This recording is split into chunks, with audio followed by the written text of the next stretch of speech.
젊은이, 넌 내 생명의 은인이야.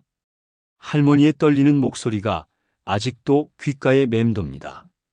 그때만 해도 저는 몰랐죠. 이 한마디가 제 인생을 완전히 바꿔놓을 거라는 걸 말이에요. 제 이름은 강도윤, 29살입니다. 아버지 빚보증 때문에 신용불량자가 된 지 벌써 3년째죠. 어릴 적부터 억울한 일만 당하며 살았습니다. 하지만 저는 굴복하지 않았어요. 불의 앞에서 절대 고개 숙이지 않는 게 제 성격이거든요. 그날도 마찬가지였습니다. 허름한 가게 앞에서 계산기를 두드리고 있었죠. 하루 매출이 고작 15,000원. 월세 50만 원도 못 내는 상황이었어요. 건물주는 매일 전화해서 협박했습니다. 내일까지 안 내면 쫓아낸다. 그런데 그때 창밖으로 한 할머니가 보였어요. 최말순 할머니였습니다. 페이지를 주워 리어카에 담고 있더라고요. 허리가 꺾일 듯 구부정한 모습이었죠. 동네 사람들은 모두 할머니를 거지라고 부르며 무시했어요. 저는 달랐습니다. 할머니께 정중하게 인사를 드렸죠. 처음엔 할머니도 당황하셨어요. 자신에게 예의를 차리는 젊은이를 본 게 오랜만이었을 테니까요. 안녕하세요, 할머니. 할머니는 놀란 눈으로 저를 바라보셨습니다.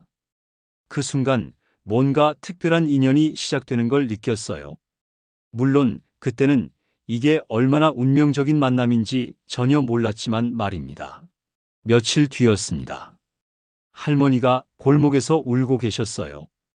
어깨를 떨며 흐느끼는 모습이 너무 안타까웠습니다. 할머니, 무슨 일이세요? 할머니는 눈물범벅이 된 얼굴로 저를 바라보셨죠. 내 순이가 없어졌어. 내 유일한 친구가 사라졌어. 순이는 할머니가 키우시는 작은 강아지였습니다. 누렁이 털에 까만 점이 있는 귀여운 녀석이었죠. 할머니에게는 세상에서 유일한 가족 같은 존재였어요. 저는 그 자리에서 결심했습니다. 반드시 순이를 찾아드리겠다고 말이에요. 그날 밤부터 동네 구석구석을 뒤졌습니다. 새벽 3시가 넘어서야 공원 벤치 밑에서 떨고 있는 순이를 발견했죠. 순아, 여기 있구나. 순이는 저를 보자마자 꼬리를 흔들었어요. 마치 구해줄 사람을 기다리고 있었던 것처럼 말입니다. 저는 순이를 품에 안고 할머니 집으로 달려갔어요. 할머니를 깨웠을 때 할머니의 반응은 잊을 수가 없습니다. 순이를 보시더니 눈물이 쏟아지기 시작하셨어요. 젊은이, 넌 내 생명의 은인이야. 그 말씀을 하시는 할머니의 목소리가 얼마나 간절했는지 몰라요. 그날부터 저희는 세대를 초월한 특별한 인연을 맺게 되었습니다. 할머니는 저를 친손자처럼 챙겨주셨고, 저도 할머니를 친할머니처럼 모셨죠. 하지만 현실은 녹록하지 않았습니다. 가게 매출은 여전히 바닥이었고, 건물주의 압박은 날로 심해졌어요. 어느 날은 아예 가게 앞까지 와서 고함을 치더라고요. 당장 나가지 않으면 강제 집행 들어간다. 정말 막막했습니다. 3년간 모은 돈을 모두 가게에 투자했는데 이대로 쫓겨날 수는 없었어요. 하지만 돈은 없고 빌릴 곳도 없었습니다. 그날 밤 할머니를 만났을 때 제 마음을 털어놨습니다. 할머니는 조용히 제 이야기를 들어주셨어요. 도윤아, 포기하지 마라. 세상에 길이 없는 건 아니야. 할머니의 말씀이 위로가 되긴 했지만 현실적인 해결책은 아니었죠. 저는 각오를 다졌습니다. 차라리 길바닥에서라도 장사하겠습니다. 절대 굴복하지 않겠다는 의지였어요.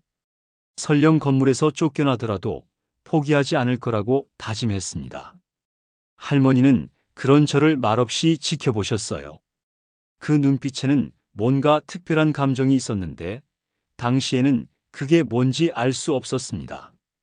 건물주는 결국 최후 통첩을 보내왔어요. 일주일 후면 강제 퇴거라는 내용이었죠. 저는 벼랑 끝에 선 기분이었습니다. 하지만 여전히 포기할 생각은 없었어요. 그런데 며칠 뒤 이상한 일이 벌어졌습니다. 할머니 집 앞에서 양복 입은 중년 남자를 봤거든요. 비싸 보이는 정장에 반들반들한 구두를 신고 있었죠. 저는 궁금해서 멀리서 지켜봤습니다. 그 남자가 할머니와 나누는 대화를 엿들을 수 있었어요. 회장님, 정말 이 건물까지 매입하시겠습니까? 회장님? 제가 잘못 들었나 싶었습니다. 하지만 할머니의 대답은 더욱 충격적이었어요. 도윤이 같은 놈은 지켜줘야지. 내 자식들은 아무도 날 몰라봐도. 할머니 목소리에는 단호함이 있었습니다. 평소 보던 구부정하고 힘없는 모습과는 완전히 달랐어요. 마치 다른 사람 같았죠. 저는 머리가 어지러웠습니다. 도대체 무슨 일인지 이해할 수 없었어요. 폐지 줍는 할머니가 건물을 매입한다고요? 그것도 저를 위해서 말입니까? 그날 밤 잠이 오지 않았습니다. 계속 그 대화가 머릿속을 맴돌았어요. 분명히 뭔가 숨겨진 비밀이 있다는 생각이 들었죠. 하지만 감히 할머니께 직접 물어볼 용기는 나지 않았습니다. 며칠 더 지나자 할머니 주변에 수상한 일들이 계속 벌어졌어요. 고급차가 할머니 집 앞에 자주 서 있었고 정장 입은 사람들이 할머니를 찾아오곤 했습니다. 뭔가 큰일이 벌어지고 있다는 걸 느낄 수 있었죠. 드디어 그날이 왔습니다. 건물주가 용역들을 대동하고 나타난 거예요. 제 물건들을 모조리 밖으로 내던지기 시작했습니다. 이제 끝이구나. 체념하며 바닥에 널브러진 제 물건들을 바라보고 있는데 갑자기 한 남자가 나타났어요. 정장 입은 그 남자였습니다. 잠깐, 이 건물은 이미 매각되었습니다. 건물주는 당황했죠. 매각 계약서를 내밀자 얼굴이 새하얗게 변했어요. 저도 마찬가지였습니다. 새 건물 주인 이름을 보는 순간 충격의 말을 잃었거든요. 최말순 할머니였습니다. 폐지 줍는 거지 할머니가 이 건물을 사신 거예요. 저는 무릎이 꺾였습니다. 그 자리에서 주저앉고 말았죠. 할머니, 어떻게 이런 일이? 할머니는 제 손을 꼭 잡으셨어요. 그 순간 할머니 눈에서 눈물이 흘러내렸습니다. 넌 내 아들이나 다름없어. 넌 절대 무너지지 않는구나. 그게 내가 가진 전부보다 값지다. 할머니 목소리에는 깊은 애정이 담겨 있었어요. 저는 그제야 깨달았습니다. 할머니가 저를 얼마나 아끼셨는지, 그리고 할머니에게 얼마나 큰 비밀이 숨겨져 있는지 말입니다. 하지만 이것은 단지 시작에 불과했어요. 소문은 빠르게 퍼져나갔습니다. 거지로 알려진 최말순 할머니가 수억 원짜리 건물을 샀다는 이야기 말이에요. 그리고 며칠 뒤 할머니의 자식들이 몰려왔습니다. 모두 평소에는 할머니를 찾지도 않던 사람들이었죠. 저는 멀리서 이들의 대화를 지켜봤습니다. 엄마, 건물을 샀다고요? 미쳤어요? 큰아들이 소리를 질렀어요. 평소 할머니를 대하던 무례한 태도 그대로였습니다. 돈도 없으면서 무슨 건물요? 도대체 어디서 그런 돈이 나온 거예요? 둘째 딸의 목소리에는 의심이 가득했어요. 할머니를 범죄자 취급하는 것 같았죠. 막내 아들은 더욱 직설적이었습니다.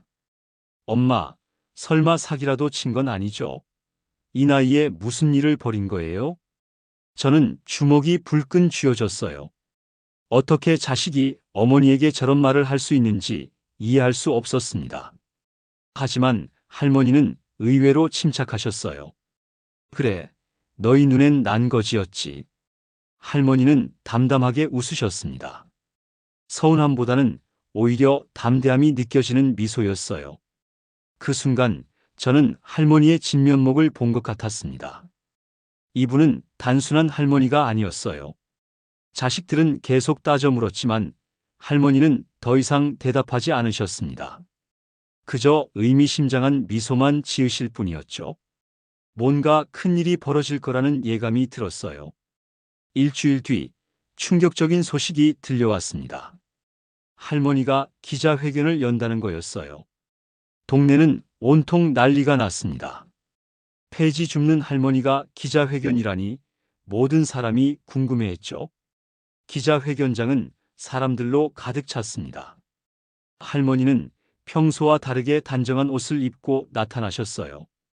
변호사와 함께 단상에 오르시는 모습이 당당해 보였습니다. 저는 최말순입니다. 오늘 여러분께 제 진실을 밝히고자 합니다. 할머니가 입을 열자 장내가 조용해졌어요. 그리고 할머니가 공개한 내용은 정말 충격적이었습니다. 강남 일대 땅 15필지, 빌딩 7채, 아파트 12채, 주식 100억 원어치. 할머니의 전체 재산은 수백억 원에 달했습니다. 저는 입이 떡 벌어졌어요. 폐지 줍던 그 할머니가 이런 부자였다니. 자식들은 완전히 멘붕 상태였습니다. 얼굴이 새하얗게 질린 채 서로를 바라보고만 있었죠. 그리고 오늘부로 강도윤을 제 양자로 입적합니다. 할머니의 선언에 장내는 폭풍처럼 뒤집혔어요. 기자들은 앞다투어 사진을 찍었고 사람들은 웅성거렸습니다. 저는 그 자리에서 조용히 고개를 숙였어요. 할머니의 엄청난 은혜에 감사할 뿐이었습니다. 내 진짜 자식은 나를 존중해준 도윤이다. 할머니의 마지막 말이 제 가슴을 뜨겁게 했습니다. 기자회견이 끝나자 할머니의 자식들이 몰려왔습니다. 이번엔 완전히 다른 모습이었어요. 무릎을 꿇고 오열하기 시작했습니다. 엄마, 죄송해요. 저희가 잘못했어요. 큰아들이 울면서 말했어요. 하지만 너무 늦었습니다. 엄마, 용서해 주세요. 다시는 그런 일 없을게요. 둘째 딸도 눈물범벅이 되어 애원했죠. 막내 아들은 아예 할머니 발을 붙잡고 울고불고 난리였어요. 하지만 할머니는 단호했습니다. 돈 앞에서 본색을 드러낸 너희를 더는 믿지 않는다. 할머니의 목소리에는 실망감이 가득했어요. 평생 기다렸던 자식들의 사랑을 확인하고 싶었던 마음이 얼마나 깊었을까 생각하니 마음이 아팠습니다. 자식들은 계속 울며 매달렸지만 할머니는 돌아서셨어요. 저는 할머니 곁에서 조용히 따라 나왔습니다.